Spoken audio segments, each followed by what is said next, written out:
Hi everyone, it's Will Burns again from your Property Associates, and welcome to another episode of Building Better Investors. The aim of the series is simple: it's to help property investors, developers and sources make better decisions by understanding what really happens from purchase through to project completion. Now, in the last episode we looked at the information you should provide your builder before asking them to quote for a project. That included project brief, scope, drawing, specification and other relevant site information. And what we're going to do in this episode is we're going to turn that information into a controlled tender process. So we're going to look at selecting the tender list, issuing the same information, managing site visits and questions, and recording the returns so that the next decision isn't based on instinct or gut feeling, it's based on actual evidence.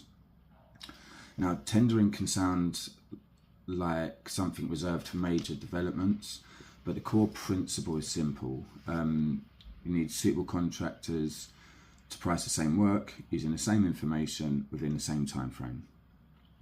Now, the process should start with a tender list.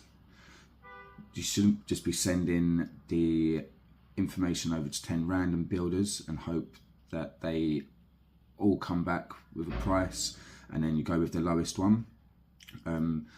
So you need to have a short list of contractors that you've carried out due diligence on prior to that. And we went through that in the first episode on appointing a contractor, so go back and have a look at that if you missed that.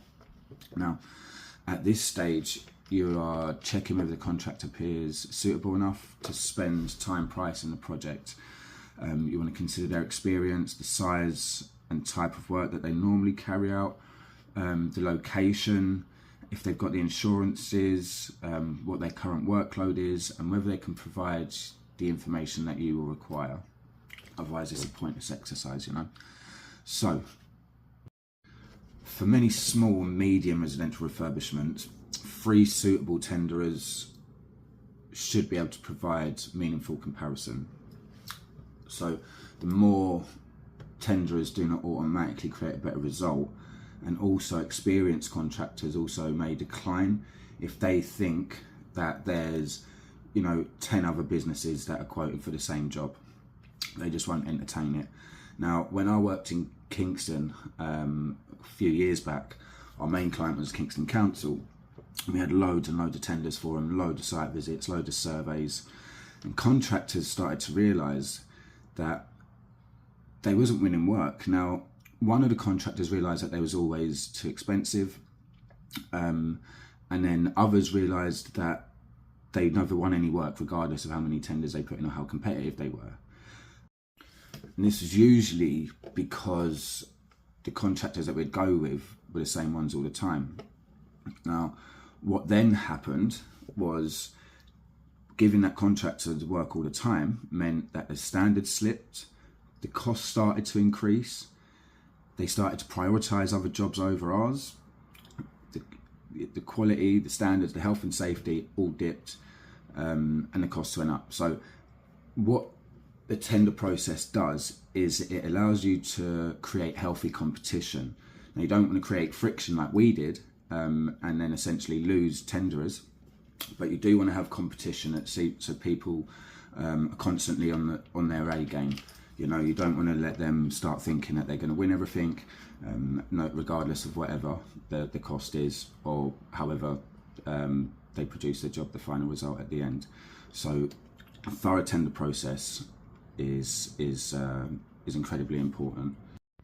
It's also extremely important to ensure that you issue the same tender pack to every contractor at the same time. You're going to need to state a deadline for the return.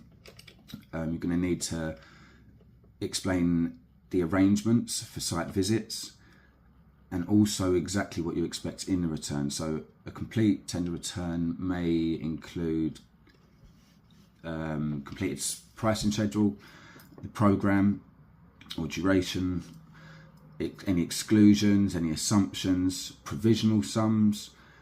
It may include their payment proposals, key personnel and their earliest realistic start date. Also, when issuing a tender pack, you should make it clear whether alternative proposals are permitted. A contractor may have a sensible value engineered suggestion, which you may want them to include, but you may also want them to include the specified item as well. So you've got to make that clear.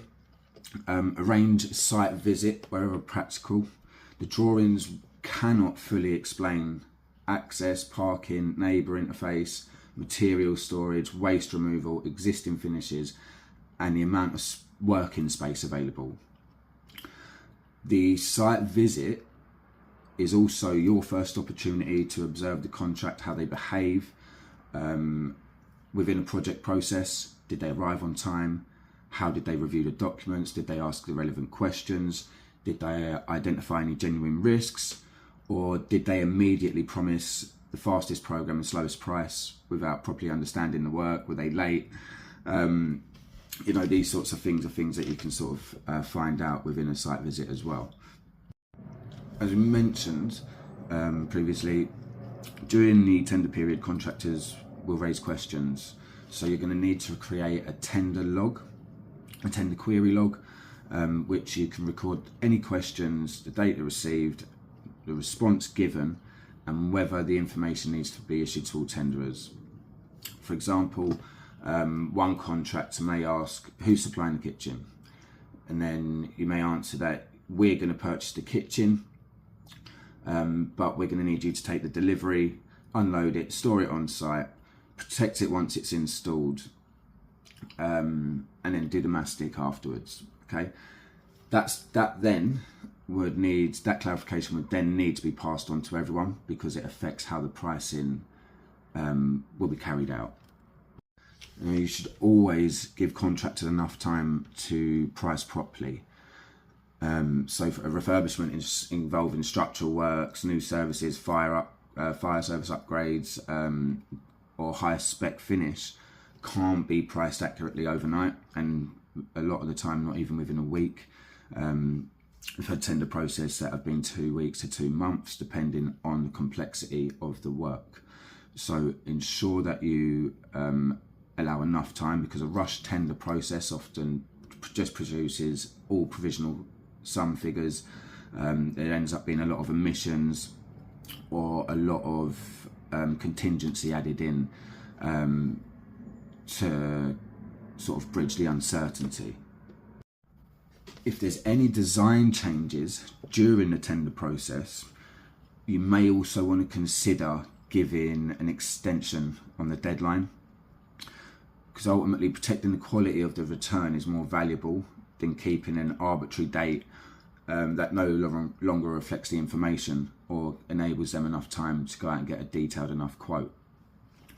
Now, when the deadline finally arrives, record each return, note the date and the time of the return, the submitted total, whether the required documents are present, and any obvious qualifications or departures.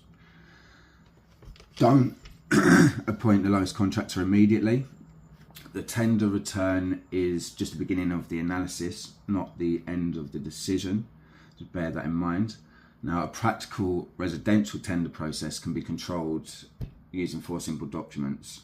So a tender register, a tender list register, which would say who was invited and why, a document issue sheet showing exactly what each contractor received and when, a tender query and clarification log, and a tender return checklist showing whether each submission is complete. Now, tendering isn't about creating an artificial bidding contest. It's about providing a controlled route from project information to a proposed contract price, program and delivery approach. So the key takeaway is this, I suppose: a good tender process gives suitable contractors the same information, the same opportunity and the same return requirements. It creates transparent basis for comparing how each contractor understands and intends to deliver the project.